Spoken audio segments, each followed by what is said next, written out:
શું આપણે ભૂખ્યા રહીએ તો આપણી અંદર જેટલા બી કેન્સરના સેલ્સ હોય એ એની મહેતે મરી જાય? કેન્સર સેલ્સનું તો ખબર નહીં, પણ તમે 100% મરી જશો. શું બહુ જ માત્રામાં ખાંડ ખાઈશ તો કેન્સર ફેલાવાની સ્પીડ વધી જશે? खांड खाने से सिर्फ मिठास फैलती है, कैंसर नहीं. શું કેન્સરમાં ઘણા બધા વર્ષોથી કોઈ પણ નવી ટ્રીટમેન્ટ કે દવા શોધાઈ જ નથી? એકદમ ખોટું. ખરેખરમાં કેન્સરના ક્ષેત્રમાં જ ખૂબ એડવાન્સીસ જોવામાં મળ્યા છે. શું વિટામિન B17 થી કેન્સર મટી જશે? ये विटामिन B17 क्या है मुझे तो नहीं पता. मेरी पढ़ाई में तो ये विटामिन B17 कहीं आया नहीं था. જો મને દુખાવો ક્યાંય નથી થતો તો એનો મતલબ એ જ નહીં કે કેન્સર નથી. कैंसर में दर्द नॉर्मली काफ़ी लेट स्टेजेस में आता है एंड जो दर्द का इंतजार करेगा उसकी बस छूट जाएगी. શું કેન્સરના કોઈ પણ નવા ક્લિનિકલ ટ્રાયલ એટલે નવી દવાના ટ્રાયલમાં ભાગ લેવો બહુ જ રિસ્કી હોય છે? ક્લિનિકલ ટ્રાયલમાં અપાતી સારવારનું અગાઉ અભ્યાસ થયેલું હોય છે, જેનાથી આપણને એની અસર ને આડઅસર ખબર જ હોય છે. જો આપણે એ સમજીને એમાં ભાગ લઈશું તો એ રિસ્કી નથી હોતું. શું અપચો કે એસિડિટી એ કેન્સરની નિશાની છે? ये जो सिम्टम्स जो है अपचन का सिम्टम और एसिडिटी कैंसर के सिम्टम हो सकते हैं, लेकिन इसका मतलब ये नहीं कि हर किसी को जिसको ये सिम्टम है वो कैंसर होने वाला है. શું રેડિયેશન કે શેકથી કેન્સરની સાથે સાથે આપણા નોર્મલ સેલ્સનો પણ નાશ થાય છે? બિલકુલ બી નહીં. કેન્સરની સારવારમાં અપાતી રેડિયેશન ખૂબ જ ટાર્ગેટેડ અને ફોકસ્ડ સારવાર છે. શું એવી કોઈ વસ્તુ છે જે ખાવાને લીધે પેટમાં કેન્સર થઈ શકે છે? ऐसी बहुत सारी चीज़ें हैं जिनसे कैंसर का रिस्क बढ़ सकता है. एग्जाम्पल के लिए रेड मीट खाने से जो पेट के कैंसर्स हैं उनका रिस्क काफ़ी हद तक बढ़ जाता है. કેન્સરમાં રોબોટિક સર્જરી જે થાય છે એમાં રોબોટને જાતે જ ખબર પડી જાય છે કે કઈ રીતે સર્જરી કરવાની. काश ऐसा होता तो मेरा काम बहुत आसान हो जाता. रोबोटिक सर्जरी के अंदर बेसिकली मैं एज अ सर्जन रोबोट को कंट्रोल करता हूँ एंड रोबोट के थ्रू वो सर्जरी करता हूँ. तो रोबोटिक सर्जरी में भी सर्जन ही प्राइमरीली सर्जरी करता है. શું રેડિયેશન થેરેપી હંમેશા પેનફુલ જ હોય છે? બિલકુલ બી નહીં. રેડિયેશન થેરાપી એકદમ પેનલેસ ટ્રીટમેન્ટ છે. શું કેન્સરનો ઈલાજ મળી ગયો છે? આનો જવાબ તો હું ટૂંકમાં નહીં આપી શકું. अगर इसका जवाब चाहिए तो पूरा वीडियो देखना पड़ेगा, डिस्काउंट पे नहीं चलेगा.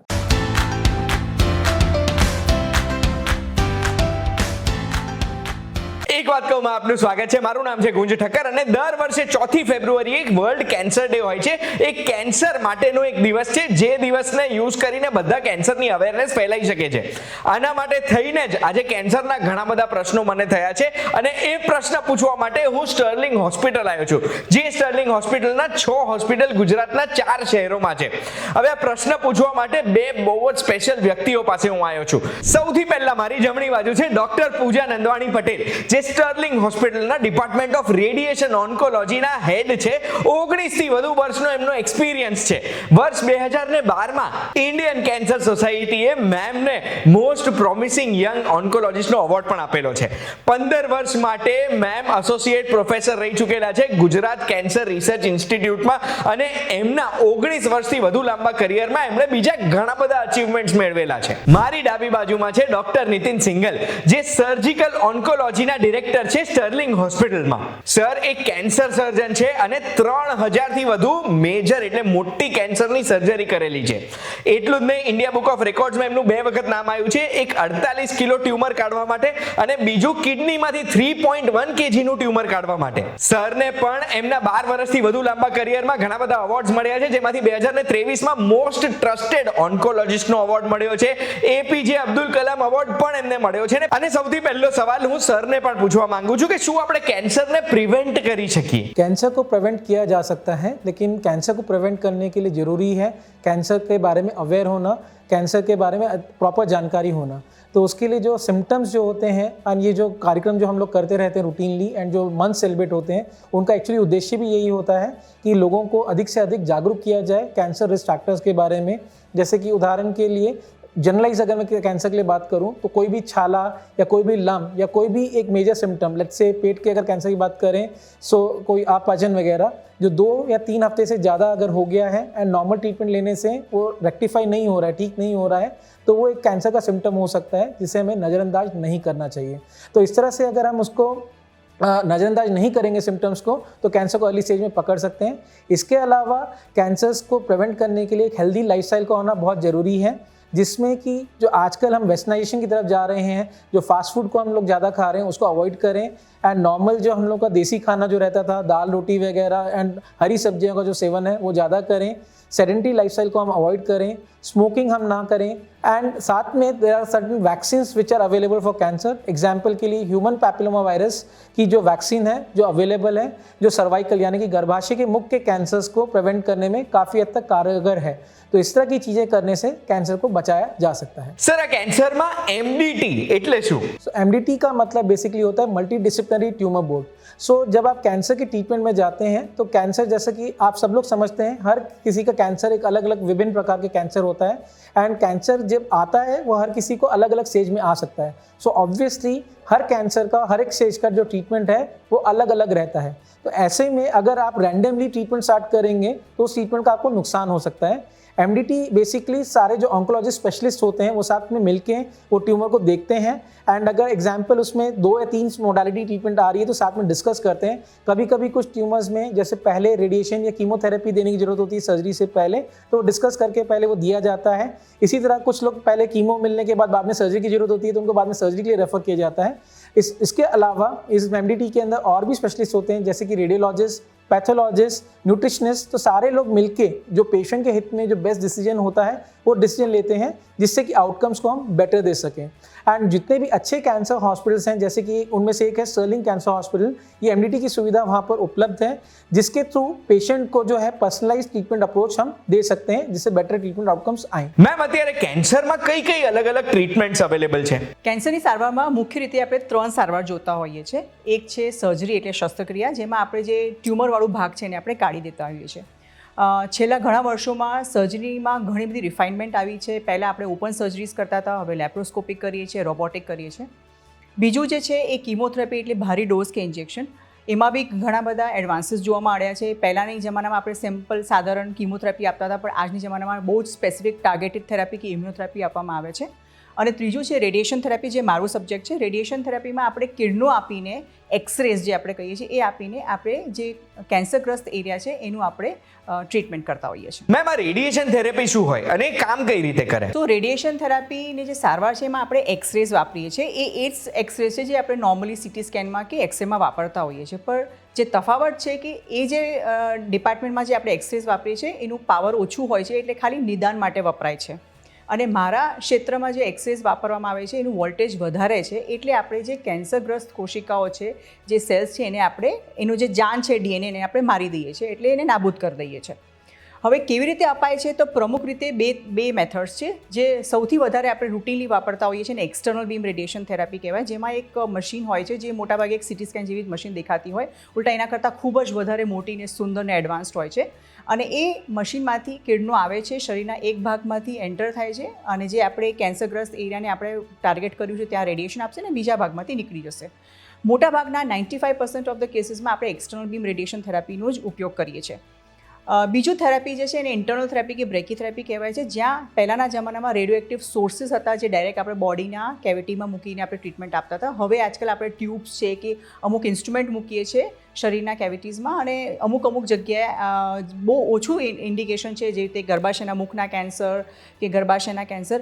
બ્રેકીથેરાપી આજના જમાનામાં જોઈએ તો ખૂબ જ ઓછું વપરાય છે, અને એને બી એક મશીન સાથે આપણે અલ્ટિમેટલી કલેક્ટ કરીને રેડિયેશન એમાંથી આપવામાં આવે છે। મેમ રેડિયેશન થેરેપીની જરૂરત કેવા દર્દીઓને પડતી હોય છે? એનો જવાબ હું તમને બીજી રીતે આપીશ કે રેડિયેશન થેરાપી આપણે કયા હેતુથી આપીએ છીએ।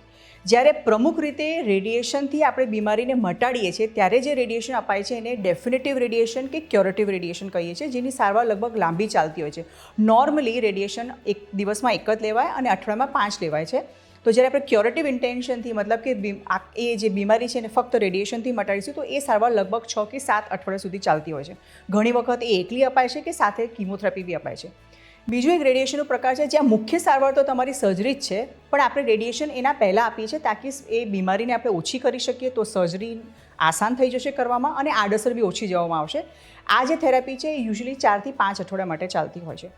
ત્રીજું હોય છે કે પહેલાં તો આપણે સર્જરી જ કરવાના છે। ફોર એક્ઝામ્પલ સ્તનનું કેન્સર છે કે જીભનું કેન્સર છે, પણ પછી આપણે જ્યારે રિપોર્ટ જોતા હોઈએ છીએ ત્યારે પણ લાગે છે કે આ બીમારીની તીવ્રતા વધારે છે, કદાચ એ ઉપલો મરી શકશે, તો એ ઉપલો ઓછું કરવા માટે જે આપણે રેડિયેશન આપીએ છીએ એને પોસ્ટ ઓપરેટિવ કે એડજુવેન્ટ રેડિયેશન કહેવાય છે, અને નોર્મલી એ લગભગ 3 થી 5 કે 6 અઠવાડિયા સુધી અપાય છે.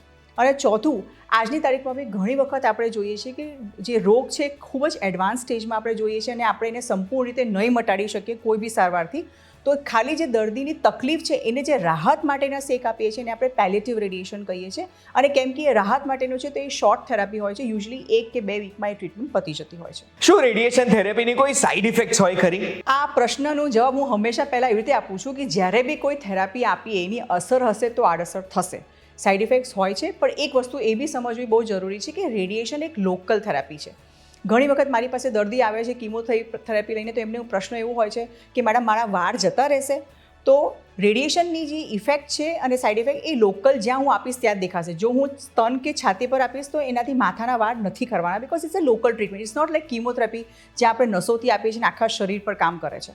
હા, તો આડઅસર થતી હોય છે, પણ આજના જમાનામાં જ્યારે મશીનો બહુ આધુનિક થઈ ગઈ છે ત્યારે સાઇડ ઇફેક્ટ આપણે ખૂબ જ ઓછી જોઈએ છીએ. અને આ જેવી તે સાઇડ ઇફેક્ટની આપણે વાત કરી છે એ લગભગ ટેમ્પરરી હોય છે. સારવાર પત્યાના ડિપેન્ડિંગ જેવી આડઅસર થઈ છે લગભગ 2 કે 4 અઠવાડિયામાં મટી જતી હોય છે. સર, છેલ્લા ઘણા વર્ષોમાં કેન્સરની સર્જરીમાં કેવા કેવા નવા चेंजेस आया है? सो जैसा कि बाकी सारी जो स्पेशलिटीज़ हैं वो नॉट ओनली कैंसर बट सारी स्पेशलिटीज़ में हम देख रहे हैं कि दिन प्रतिदिन बहुत सारी प्रोग्रेस होती जा रही है. इसी तरह कैंसर सर्जरी में भी बहुत सारे डेवलपमेंट्स हुए हैं. कैंसर सर्जरी में जैसे एग्जांपल के लिए आप सब लोगों को पता है कि पहले जो ब्रेस्ट कैंसर थे, ब्रेस्ट कैंसर में ब्रेस्ट निकाला जाता था हर किसी पेशेंट का, एंड आज ब्रेस्ट प्रिजर्वेशन जो कंजर्वेशन जो हम बोलते हैं वो काफ़ी सारे पेशेंट्स का हम कर सकते हैं. इसी तरह हेड नेक कैंसर जो काफ़ी कॉमन है, उसमें पहले लोग इवन डरते थे सर्जरी कराने से क्योंकि पूरा चेहरा बिगड़ जाता था, बट आजकल आधुनिक प्लास्टिक सर्जरी की जो टेक्निक्स वगैरह से हम काफ़ी हद तक वो जो चेहरा है उसको नॉर्मलाइज कर सकते हैं. इसी तरह जब हम पेट के और जब छाती के या अपना जो चेस्ट के जो ट्यूमर्स हैं या यूरोगायनिक कैंसर्स की बात करते हैं तो उसके लिए भी काफ़ी सारी नई तकनीकें आई हैं. उदाहरण के तौर पे ये सर्जरीज जो पहले ओपन तरीके से हम करते थे, एग्जाम्पल यूट्रस का कैंसर अगर मैं बोलूँ तो पेशेंट अगर जब डिस्चार्ज होता था तो उसको 5 से 6 दिन लग जाते थे, एंड अमूमन ये पेशेंट्स का वेट ज़्यादा होता था तो उसकी वजह से हमारे जो कॉम्प्लिकेशंस है, वुंड कॉम्प्लिकेशंस वगैरह ये भी काफ़ी देखने में मिलते थे. अभी लैप्रोस्कोपी या रोबोटिक सर्जरी से इस सर्जरी को करने से पेशेंट अमूमन 48 घंटे में डिस्चार्ज भी हो जाते हैं, एंड पेशेंट को कोई ऐसी मेजर तकलीफ भी नहीं आती है, जनरली सर्जरी के बाद तुरंत चल भी सकते हैं. इसके अलावा जो रोबोटिक सर्जरी के अंदर लैप्रोस्कोपिक सर्जरी कंपैरिजन में भी और एडवांटेज देखने को मिलती हैं, जैसे कि लेस ब्लड लॉस. इसके अलावा कुछ स्टेज 4 कैंसर्स के लिए आजकल एक नई टेक्निक अवेलेबल है जिसे हम हाईपैक कहते हैं, एंड कुछ और नई टेक्निक्स आई हैं जैसे कि पाइपैक एंड हाईटॉक. સર, આ હાઈપેક સર્જરી શું હોય અને કેવી રીતે થતી હોય છે? सो हाईपैक बेसिकली एक शॉर्ट फॉर्म है, एक्रोनिम है, एंड इसका पूरा फुल फॉर्म है हाइपोथर्मिक इंट्रापेरिटोनियल कीमोथेरेपी. ये बेसिकली जो सर्जरी जो है हाईपैक सर्जरी, उसमें सर्जरी जो हाईपैक देने से पहले एक पूरी लंबी सर्जरी होती है जिसे हम साइटोडेक्टोमी सर्जरी बोलते हैं, जिसका अर्थ ये होता है कि कैंसर के सेल्स को कम करने वाली सर्जरी. तो ये एक बेसिकली एक मेजर सर्जरी होती है जिसमें कई सारी छोटी सर्जरीज का कॉम्बिनेशन होता है, क्योंकि ये उन कैंसर्स के लिए की जाती है जो पेट में जो एक परत होती है जैसे पेरिटोनियम जो पूरा पेट को कवर करती है, पेट के ऑर्गन्स को, उसमें अगर वो कैंसर फैल जाता है तो उसके लिए सर्जरीज की जाती हैं. जैसे कॉमन कैंसर इसमें है ओवरी कैंसर्स, मीजोथीलियोमास, अपेंडिक्स के कैंसर जिसे सुडोमिक्सोमा पेरिटोनियम कहा जाता है, या फिर कुछ और गायनिक कैंसर जैसे एंडोमेट्रियल कैंसर जो पेरिटोनियम में पहुंच गए, या फिर इवन आंतड़ों के कैंसर या पेट के कैंसर जो पेरिटोनियम में पहुंच जाते हैं, उसमें ये पद्धति का इस्तेमाल किया जाता है. तो पहले एक मेजर सर्जरी की जाती है जो 8 घंटे से लेकर 12-13 घंटे भी लग सकते हैं, जिसके अंदर जिसमें जितने भी कैंसर वाले जो टिश्यूज़ हैं उनको हम निकालते हैं एंड पूरा कैंसर की सफाई करते हैं. उसके बाद जो हाईपैक थेरेपी यानी कि हाइपोथर्मिक इंट्रापेरिटोनियल कीमोथेरेपी जो है, जो जिसका अर्थ ये है कि हम गर्म कीमो का जो एक स्नान है वो पेट को कराते हैं. उसका एडवांटेज ये होता है कि कैंसर के जो सेल्स हैं जो पेट के अंदर जो ट्यूमर निकालने के बाद जो हमारी आंखों को नहीं दिख रहे हैं उसको हम और प्रिसाइज तरीके से मार सकें, क्योंकि जो नॉर्मल कीमोथेरेपी जो हम हाथ से देते हैं जो उसकी जो मारक शक्ति जो है बेसिकली जो चाहिए जो पेट में आने के लिए जो अमाउंट जो कीमो हमें हाथ से देनी पड़ेगी वो बहुत ज़्यादा रहती है, उसके साइड इफ़ेक्ट्स बहुत ज़्यादा हो जाते हैं. तो इसीलिए ये एक जो नवीन तकनीक है जिसके द्वारा प्रिसाइजली उसी जगह पे जहाँ पे कैंसर सेल्स हैं, कैंसर सेल्स को बहुत इफेक्टिव तरीके से मारा जा सकता है. શું હાઈપેક સર્જરીના કોઈ સાઇડ ઇફેક્ટ્સ હોય ખરા? हाईपैक सर्जरी के भी साइड इफ़ेक्ट्स होते हैं, एंड लोगों में अक्सर लोगों को ये लगता है कि हाईपेक सर्जरी के अंदर बहुत ज़्यादा साइड इफेक्ट्स है क्योंकि इतनी मेजर सर्जरी है। तो मैं उनको ये बताना चाहूँगा हाईपेक सर्जरी भी काफ़ी रिफाइन हो चुकी है। ये सर्जरी लगभग अब लास्ट 3 दशकों से ये सर्जरी की जा रही है एंड मैं खुद पर्सनली सर्जरी को लास्ट 1 दशक से कर रहा हूँ और आज 250 से ऊपर ये सर्जरीज मैं कर चुका हूँ। एंड जो हमने देखा है कि जैसे जैसे टेक्निक्स रिफाइन होती गई हैं, not only surgical techniques, even हाईपेक मशीन्स की technique and even anaesthesia and ICU techniques जो रिफाइन हुई हैं, तो जो साइड इफेक्ट्स एंड जो कॉम्प्लिकेशंस हैं वो काफ़ी कम हो गए हैं। एंड उसके लिए ज़रूरी क्या है कि आप ये सर्जरीज जो इस सर्जरी को करने में अनुभवी हों उन डॉक्टर से सर्जरी कराएं, राइट इंडिकेशन के लिए करें। एंड इस सर्जरी में जैसा मैंने स्टार्टिंग में कहा टीम अप्रोच बहुत जरूरी है। तो ये खाली मेरा रोल नहीं है इसमें, एक प्रॉपर एनेस्थीसिया टीम, एक प्रॉपर आईसीयू केयर, एक प्रॉपर फिजियोथेरेपिस्ट, एक प्रॉपर न्यूट्रिशनिस्ट, सबका एक रोल आता है इसके अंदर। अगर हम साथ में काम करें मिलकर एक अच्छे टीम की तरीके से, जैसा कि हमारे स्टर्लिंग हॉस्पिटल में ये उपलब्ध है, तो इसमें पेशेंट को जो साइड इफेक्ट्स होने के चांसेस कम हो जाते हैं। अमूमन जो देखा गया है हाईपेक पर से जो साइड इफेक्ट्स हैं वो कोई भी मेजर कैंसर सर्जरी के अंदर जो साइड इफेक्ट रहते हैं 100 में से 1 या 2% पेशेंट्स को उतना ही साइड इफेक्ट एक हाईपेक सर्जरी में रहता है अगर ये सारी चीजों को हम फॉलो करें। પછી આ રોબોટિક સર્જરી શું હોય અને કઈ રીતે કામ કરે? मैं सबसे पहले तो इसमें एक है ना जो मिथ है सबसे बड़ा, जो मेरे पेशेंट भी कई बार मेरे पास आते हैं एंड वो बात करते हैं कि सर रोबोट सर्जरी मतलब तो कोई रोबोट है वो रोबोट सर्जरी करेगा। मैं एक मिथ क्लियर करना चाहता हूँ कि रोबोटिक सर्जरी में रोबोट सर्जरी नहीं करता, सर्जरी मैं एज अ सर्जन मैं ही करता हूँ। रोबोट को नहीं पता कि क्या काटना है या क्या निकालना है। मैं एज अ सर्जन मुझे ही पता है कि रोबोट की जो ट्यूमर कहाँ पर है एंड कौन सा नॉर्मल एरिया जिसको हमें बचाना है। रोबोट बेसिकली एक एडवांस टेक्निक है जो लेप्रोस्कोपी से भी ज़्यादा एक एडवांस टेक्निक है ट्यूमर को निकालने के लिए दूरबीन द्वारा। उसमें एडवांटेज हमें ये मिलता है कि हमें बहुत प्रिसीजन से हम कट ले सकते हैं, हमें बहुत अच्छा मैग्नीफाइड विजन मिलता है, तो जिससे ब्लड लॉस काफ़ी कम हो जाता है। काफ़ी क्रिटिकल एरियाज़ में जहाँ इवन लैप्रोस्कोपी से सर्जरी करने में स्ट्रगल होता है वहाँ रोबोटिक सर्जरी करने से वो सर्जरी बहुत आसानी से हो जाती है। पेशेंट का रिकवरी टाइम इसके कारण बहुत कम हो जाता है। સર આવી કોઈ સર્જરી થાય છે એના પછી નોર્મલ લાઈફ ક્યારે આવતી હોય છે? ये क्वेश्चन जो आपने मुझे पूछा नॉर्मल लाइफ वाला, ये question I think almost her patient जब मेरे पास सर्जरी के लिए डिस्कशन के लिए आता है ये पूछता है। तो मेरा सवाल हमेशा उनसे एक काउंटर क्वेश्चन रहता है कि आपकी भाषा में नॉर्मल क्या है, बिकॉज हर किसी की नॉर्मल की परिभाषा अलग है। अगर हम नॉर्मल इसको बोलते हैं कि पेशेंट उठ के कब बैठ जाएगा, तो चाहे कोई भी मेजर सर्जरी हो, अमूमन ऑलमोस्ट मेरा हर पेशेंट सर्जरी जिस दिन किया है उसी दिन शाम को वो नॉर्मल बैठा हुआ रहेगा। एंड अगर लैप्रोस्कोपिक या रोबोटिक सर्जरी की है तो हम कोशिश ये करते हैं अगर दोपहर तक सर्जरी खत्म हो गई तो शाम को हम उनको थोड़ा बहुत चला सकें या खड़ा कर सकें। हाईपेक सर्जरी जैसी मेजर सर्जरी के बाद भी अमूमन हमारे जो पेशेंट्स हैं वो 36 से 48 घंटे के अंदर चलने लायक हो जाते हैं। दूसरा अगर आपका सवाल अगर नॉर्मल सी का अगर आपका कहने का मतलब है कि आप डे टू डे लाइफ का काम कब कर पाएंगे, तो अगेन वो डिपेंड करता है कॉम्प्लेक्सिटी ऑफ सर्जरी के ऊपर एंड क्या क्या हमने उसको कैसे किया है। अगर कोई मेजर कॉम्प्लिकेशन नहीं आते एंड लैप्रोस्कोपी या रोबोटिक सर्जरी की हम बात कर रहे हैं एंड नॉर्मल जो सर्जरी अगर हो गई है तो उसमें अधिकतर जो पेशेंट्स हैं 2 हफ्ते से 3 हफ्ते के अंदर पूरी तरह से रिकवर होकर they can be back to their normal lifestyle, normal work कर सकते हैं।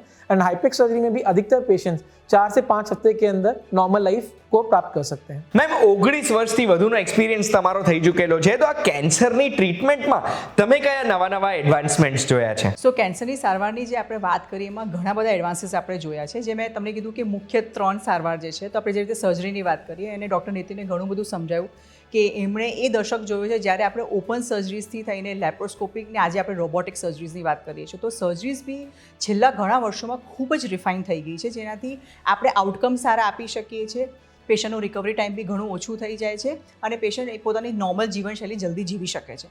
એવી રીતે આપણે કીમોથેરાપીની વાત કરીએ તો કીમોથેરાપી જે સાધારણ રીતે પહેલાં અપાતી હતી એ જનરલાઇઝડ હતી, પણ હવે જેમ જેમ આપણે રોગને વધારે સમજ્યા છે, વધારે ને વધારે એડવાન્સીસ થવાથી આજકાલ જે આપણે કીમોથેરાપી આપીએ છીએ એ બિલકુલ ટાર્ગેટેડ હોય છે, ઇમ્યુનોથેરાપીઝ અવેલેબલ છે જે તમારા રિઝલ્ટ્સ બી થોડાક એન્હાન્સ કરી આપે છે અને સાઇડ ઇફેક્ટ બી ઘણી ઓછી જોવા મળે છે। અને ત્રીજું મારા ક્ષેત્રની વાત કરું, રેડિયેશન થેરાપી જે સ્ટાર્ટિંગમાં આપણે વાપરતા હતા એ સિમ્પલ 2D ટેકનિક હતી, મતલબ કે હું જ્યાં રેડિયેશન આપીશ તો કેન્સરગ્રસ્ત જે જગ્યા છે એની સાથે સાથે નોર્મલ કોશિકાઓને બી એ જ ડોઝ મળશે અને ખૂબ જ સાઇડ ઇફેક્ટ થતી હતી। पर આજની તારીખમાં આપણે વાત કરીએ તો રેડિયેશન થેરાપીની જે મશીન્સ છે ખૂબ જ આધુનિક થઈ ગઈ છે, એનાથી આપણે આપણી જે સારવાર છે રેડિયેશનની સારવારને ખાલી જે કેન્સરગ્રસ્ત કોશિકાઓ ઉપર જ આપણે ટાર્ગેટ કરી શકીએ છીએ, કેન્દ્રિત કરી શકીએ છીએ અને જે નોર્મલ કોશિકાઓ છે એને બનતા સુધી આપણે ખૂબ જ ઓછું રેડિયેશન આપીએ જેનાથી આડઅસર ઓછી જોવા મળે છે, ડોઝ બી હું વધારે આપી શકું તો રિઝલ્ટ બી વધારે સારા થઈ શકે છે અને દર્દી જ્યારે રોગમુક્ત થઈ જાય ત્યારે એ પોતાની એક સામાન્ય નોર્મલ જીવનશૈલી જીવી શકે છે। મેમ હવે નેક્સ્ટ સવાલ ક્લિનિકલ ટ્રાયલને લઈને છે।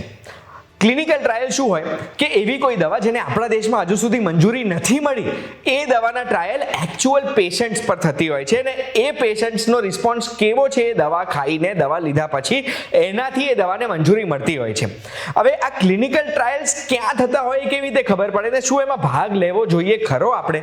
ચોક્કસ રીતે આ કરાવવું જોઈએ. કેમ કે આપણને ખબર છે કે જે કેન્સરનું ક્ષેત્ર છે એ સતત વિકાસ પામતું ક્ષેત્ર છે અને આ બધા જે સંશોધન થાય છે એમાં આપણને ઘણી વખત જ્યારે આપણે એડવાન્સ કેસીસમાં આપણે ઝડપાઈ જઈએ છીએ ત્યારે અમારા માટે બી એઝ અ ડૉક્ટર તરીકે અમને બી અમુક વાર એવું થાય છે કે હવે શું કરી શકીએ, ત્યારે ક્લિનિકલ ટ્રાયલ આપણા માટે એક વરદાન છે. એની માહિતી ઓનલાઈન બહુ બધી વેબસાઇટ્સ પર અવેલેબલ છે અને જે ડર છે લોકોને કે ભાઈ ક્લિનિકલ ટ્રાયલમાં ભાગ લેવાથી કદાચ એ વધારે રિસ્કી થઈ જશે, જોખમી થશે, એવું કશું જ નથી હોતું. ક્લિનિકલ ટ્રાયલમાં અપાતી કોઈ બી સારવારનું ચોક્કસ રીતે ઘણું બધું અભ્યાસ ભૂતપૂર્વ થઈ ચૂક્યું હોય છે. એની અસર ને આડઅસર આપણને ખૂબ સારી રીતે ખબર હોય છે. જો આપણે સમજીને એ ક્લિનિકલ ટ્રાયલમાં એનરોલ થઈશું તો આપણે એને કોઈ જોખમી નથી રહેવાનું અને આપણે એના કદાચ જે સારા રિઝલ્ટ્સ મળશે એનું બી આપણે લાભ લઈ શકીશું. અને એક વસ્તુ એવી યાદ રાખજો કે જ્યારે બી ક્લિનિકલ ટ્રાયલમાં આપણે કોઈ બી વસ્તુ કરીએ છીએ તો આપણે પોતે જે ક્લિનિકલ ટ્રાયલ કરનારા લોકો બી દર્દીને ખૂબ જ વધારે ફોકસ અને વધારે ધ્યાનથી મોનિટર કરતા હોય છે. એટલે તમારે એ ક્લિનિકલ ટ્રાયલમાં ભાગ લેવાથી ડરવું ના જોઈએ અને જે તે ઇન્ફોર્મેશન તમને જ્યારે વેબસાઇટ પરથી મળે you can contact those people. અને ક્લિનિકલ ટ્રાયલમાં મારું માનવું છે કે જ્યાં જે રસ્તો બંધ થાય ક્લિનિકલ ટ્રાયલમાં તમારે અચૂક ત્યાં જવું જોઈએ. સર, હવે તમે જીઆઈ કેન્સરના એક્સપર્ટ છો. જીઆઈ એટલે ગેસ્ટ્રો ઇન્ટેસ્ટિનલ, એટલે પેટ અને આંતરડાના અલગ અલગ જે કેન્સર થતા હોય ને તે. તો એવી કોઈ વસ્તુઓ છે જે અવોઇડ કરવાથી આપણે જીઆઈ કેન્સરને અવોઇડ કરી શકીએ? सो जीआई कैंसर्स को प्रिवेंट किया जा सकता है. जीआई कैंसर्स के जो मेजर रिस्क फैक्टर्स रहते हैं उनमें सबसे मेजर फैक्टर है ओबेसिटी एंड देन लाइफस्टाइल जो हैबिट्स हैं जैसे कि अल्कोहल का इंटेक, स्मोकिंग, ये सारे इनकी मेजर साइड इफेक्ट्स हैं.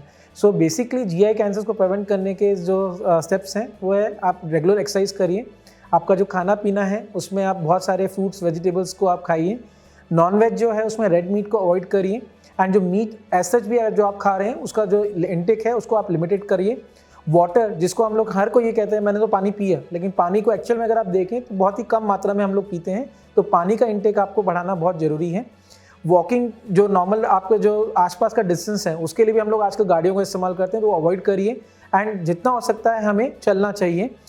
जो हार्ट के लिए कहा जाता है, डायबिटीज़ के लिए कहा जाता है कि 30 to 40 मिनट्स एक्सरसाइज डेली करनी चाहिए एटलीस्ट हफ्ते में 5 दिन. तो वो इवन कैंसर के लिए भी एप्लीकेबल है. अपने वेट पे वॉच रखिए. जिन लोगों को हाई रिस्क है बेसिकली जो जेनेटिक फैक्टर्स के कारण कैंसर होने का रिस्क है तो कैंसर स्क्रीनिंग प्रोग्राम के बारे में अपने डॉक्टर से डिस्कस कर सकते हैं. अमूमन ये वो केसेस हैं जिनकी फैमिली में 1 या 2 कैंसर्स जो कम उम्र में जीआई कैंसर्स के डिटेक्ट हो चुके हैं तो वो डॉक्टर से डिस्कस करके जीआई कैंसर स्क्रीनिंग के बारे में भी बात करके जीआई कैंसर स्क्रीनिंग का फायदा उठा सकते हैं. મેમ, શું આપણે કેન્સરને પૂરેપૂરું ક્યોર કરી શકીએ ખરા? થઈ શકે, પણ એના માટે ખૂબ જ જરૂરી છે કે આપણે એને વહેલા તબક્કામાં પકડીએ. કેન્સર જે તે મેં વાત કરી, આ જે ક્ષેત્ર છે એટલું બધું ઇવોલ્વિંગ છે, એટલું બધું એડવાન્સ છે.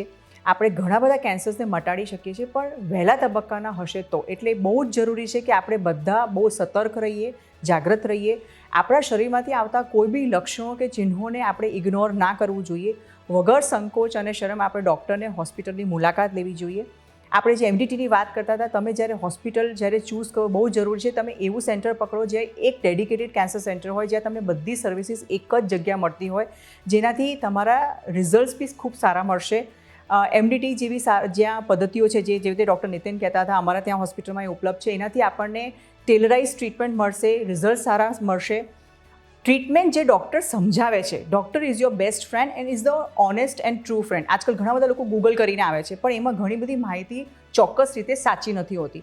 એટલે ડૉક્ટર તમને જે સલાહ આપે છે એ તમે સલાહ પ્રમાણે જો સારવારને કમ્પ્લીટ કરશો તો તમે રોગમુક્ત બી થઈ શકશો અને એક નોર્મલ જીવનશૈલી જીવી શકશો. પણ હા, જે તમે વાત કરી, તમે તમારા શરીર પ્રત્યે જાગૃત અને સતર્ક રહેવું તો ખૂબ જ જરૂરી છે. Thank you so much Nitin sir, thank you so much Pooja ma'am. આજે આટલા બધા પ્રશ્નો મેં પૂછ્યા છે, દરેક પ્રશ્નનો તમે શાંતિથી અમને સમજણ પડે એ રીતે જવાબ આપ્યો છે. આ વિડીયોમાં તમને કેન્સરને લઈને જેટલા પ્રશ્નો થતા હશે એ દરેક પ્રશ્ન કવર કરવાનો મેં તો ટ્રાય કર્યો છે. અગર મારો પ્રશ્ન છૂટી જાય છે તો તમે કમેન્ટમાં પૂછી શકો છો કે પછી સ્ક્રીન ઉપર દેખાય છે નંબર ઉપર કોલ કરીને ડિરેક્ટલી સ્ટર્લિંગ હોસ્પિટલમાં પણ પૂછી શકો છો. 4th ફેબ્રુઆરી એટલે 4th ફેબ્રુઆરી વર્લ્ડ કેન્સર ડે ડે છે કેન્સર અવેરનેસ માટે, એ અવેરનેસ માટે થઈને આ વિડીયો બનાવ્યો છે. અને આનાથી મને તો એક જ વસ્તુ ખબર પડે છે કે જેટલું વહેલું કેન્સર પકડાશે એટલા કેન્સરને ખતમ કરવાના ચાન્સીસ આપણા પાસે વધારે છે. આ વિડીયોની માહિતી જો તમને ગમી છે તો દરેક વ્યક્તિ સુધી પહોંચાડજો અને આવી જ માહિતી જોવા માટે રેગ્યુલરલી એક વાત કહું જોજો VTVgujarati.com પર. આપણે ફરી મળીશું. ધન્યવાદ.